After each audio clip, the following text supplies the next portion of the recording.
Maybe he always had been. Or maybe it was the mutilation of his car that drove him to it. The humiliation of the thing, the exposure of his cowardice, and the consequent fear, jealousy, and fury.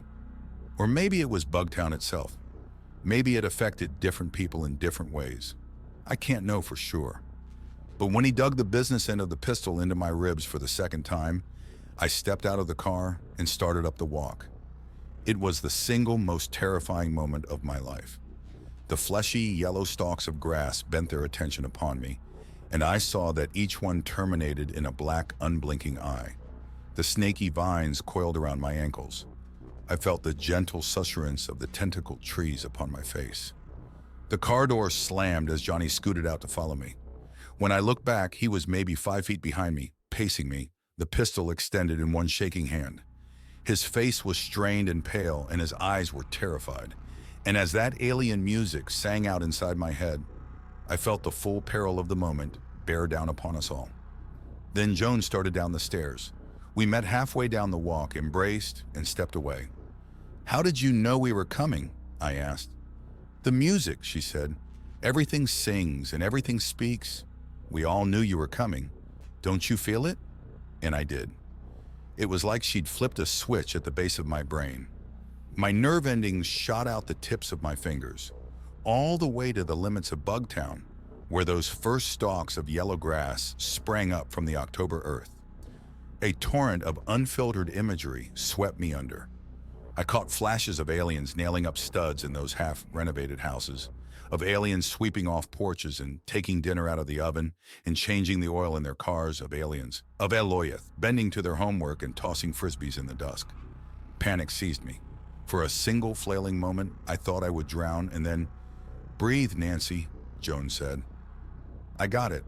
It was a matter of focusing the attention, of surfing the wave. And once I mastered it, I came crashing back into my own moment with a new 360° clarity. I saw Johnny at my back, brandishing his pistol, saw Joan smiling before me, saw Tom descending the porch steps behind her. He strode down the walk to stand at her shoulder. The central artery that clove his skull pulsed with color, pink and blue and yellow, each in turn. "Hello, Nancy," he said. "Hi, Sam," I said. "I came to see if Joan wanted to come home." "That's up to Joan." Joan didn't even hesitate. "No, Nancy," she said. "This is my home now. I'm free here." And what I saw then was the most terrible thing of all. Joan had not been seduced by the aliens. She had chosen them. Chosen them. Bugtown might have been catching strange, but our teenage neighbors from outer space had not ensnared her. The era itself had induced her to seek another path. I understand that now. The 50s weren't an ideal time to be a woman. Has there ever been one? Factor in an abusive father and an oppressive religion, and lots of alternatives might seem preferable.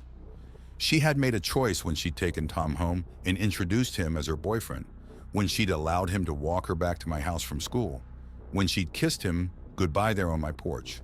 She had chosen Bugtown, and given her particular set of circumstances, who wouldn't have? In striving to escape everything her father represented, she'd run straight into the teeth of a decade that was almost as bad. Wasn't Bugtown a better option? Wasn't Tam a better man? Who else would have left her to decide her own fate? Not even my father, and he was the most loving man I've ever known. He could see only one path for Joan in the end, and that was to return her to her father's keeping. "Stay with me," Joan said. "We would welcome you, Nancy," Tom said. "Come with youth. Everyone is welcome."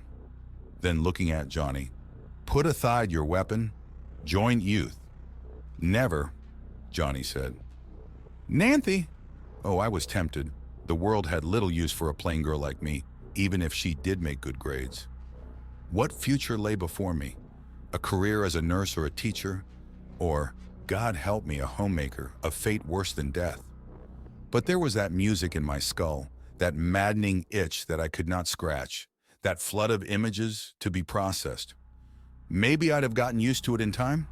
I don't know. But in that moment, I could not abide that sentient, serpentine world, endlessly interconnected. I was me. I was Nancy and no one else and didn't want to be. I would face whatever was to come alone, no matter the cost. I was free. "I can't, Joan," I said. She nodded. "I'll miss you," she said, reaching out to squeeze my hands. I never got a chance to reply. "You can't have her!" Johnny screamed. I staggered away from her, tapping into that network one last time. I saw everything that followed with that same 360° clarity, languorous and slow. I saw it all. Saw Johnny swing the gun toward Tom, his hand still shaking. Saw his finger white upon the trigger. Saw the hammer fall and the cylinder turn in its casing. I heard the concussion of the shot. Tam lifted his hand too late. Joan had already hurled herself in front of him. She took the bullet in the stomach. I saw that too. Saw the force of it carry her backward. Saw the blood. There was so much blood. Tam caught her in one arm. In the same instant, the ropey artery that wound down between his eyes flared red, and a bolt of crimson light erupted from the outstretched talons of his other hand. Johnny never had a chance. A burst of flame engulfed him. The stench of charred flesh filled the air. His blasted bones tumbled to the ground. Then time kicked back into gear. Tam had already swung Joan up into his arms. He cradled her like a man carrying his bride across the threshold. "Lath chant, Nanthy," he said. I shook my head and stumbled backward toward the car. Tam carried Joan up the porch stairs and through the door of the slithery, vine-grown house. I never saw either one of them again. The rest of that night is hazy in my memory. I stumbled back to the Merc, I know that, and scrambled across the bench to the wheel. Johnny left the key in the ignition, and when I twisted it, the engine roared to life. Johnny, or more likely the Brookton gearhead he'd won the car from, must have modified the engine, because I barely touched the gas and the car lunged forward like a Doberman breaking its chain. I nearly lost control in the first corner. On the second one, I did. The car veered across the oncoming lane and careened over the sidewalk. I can still see the fleshy tree it struck. It was stouter than it looked, that tree. The hood of the car folded up like an accordion when I smashed into it. The steering wheel hurtled up to meet me. I remember nothing of the blackness that followed. When I woke, Bugtown was dying. The slithery vines lashed around as if in agony, and the tentacled trees had begun to droop. When I crawled out of the car, the stalky yellow grass barely turned to look at me. And in the slow, dimming pulse of colors, I could see that their shark black eyes had begun to film over. As for the music, it had died away altogether. There was a profound relief in the silence, and a sadness too, I guess, though the sadness wouldn't really hit until I understood fully the magnitude of our loss. Joan was gone, maybe dead, and the aliens had disappeared. The high school football team's run at the state title had been derailed. The lunchroom seemed strangely empty. That was later, of course. In the moment, I gave this no thought at all. My brow was tacky with blood, and my head felt as if someone had split it with an axe. It was all I could do to lurch off toward home. I made it maybe half a block before I collapsed in the street.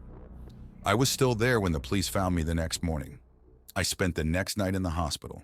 In the morning after that, I really was home, headachy and exhausted. My parents couldn't seem to decide whether to baby me or scold me, so they did both by turns, but the babying predominated. Privately, my father even told me that I'd acquitted myself admirably, though I couldn't see much to admire about my complicity, however unintended, in Johnny Fabriano's madness and all the damage it had wrought. Good intentions, right? A few days later, I felt well enough to go back to school. Everyone was bursting with questions. For a week or so, I was suddenly the most popular girl at Milledgeville High, but Chatty Cathy had fallen silent at last. My grades plummeted that semester. I groped through a fog of guilt and sorrow. The solicitous looks of my teachers were almost unbearable. The last thing I wanted was kindness. I thought of almost nothing but Joan as I had seen her last, cradled in Tom's arms, those strange lights playing on her face, and the blood. So much blood. I made a comeback in the spring. The fog began to lift, my grades to improve. But Bugtown never recovered. I suppose the bank wrote off the unpaid mortgages. The neighborhood itself fell into ruin. My father drove me through it, at my insistence and over my mother's objections, a week or so after I went back to school. The place was no longer catching strange. It was hard to believe it ever had been. The yellow stalks of grass lay wilted on the earth, and the ropey vines had withered, leaving houses bearded in brown streamers. In places, the streets were virtually impassable. The meaty trees had begun to collapse. We wound through them, crushing limp tentacles beneath our tires. We slipped in silence by the wreckage of Johnny's treasured Merc. Its nose crumpled, adding to the indignity Tam had already inflicted upon it. I guess the police must have towed it out of there eventually. I never heard. I did hear that all they ever found of Johnny was his bones. His funeral was sparsely attended. I was there. His mother, though she didn't speak to me, looked perfectly healthy. In retrospect, I suppose that the aliens must have opened some kind of portal from their homeworld, and that the things that grew there were seeping slowly out into ours.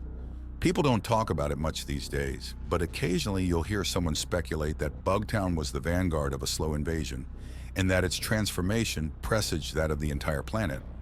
That Johnny was a hero who'd saved humanity from the ascension of triumphant alien overlords. But Johnny Fabriano was no hero. I have no doubt that the aliens were fundamentally benign. I think they'd come to Milledgeville in search of a better life. That in transforming Bugtown, they were simply making the neighborhood feel a little more like home. Maybe I'm naive, but I just can't bring myself to believe that you shop at the A&P, picnic in the park, and send your kids to the local high school when you are bent on genocide. If they'd had any interest in crushing us, they could have done so without a second thought. They could open doorways between stars, tear the roofs off cars barehanded, and shoot death rays out of their fingers. Why mess around by taking out mortgages and renovating old houses? In the end, I believe, they retreated in the face of Johnny's madness. When they slammed that interstellar doorway behind them, they choked off the source of all that catching strange, and Bugtown died. I miss them. Miss Eloyath and Thaven and all the rest of them. I miss Tom, whose good intentions came to naught in the end. I miss Joan most of all. Not a day passes that I don't wonder what happened to her. I like to think they saved her. I like to think she's free.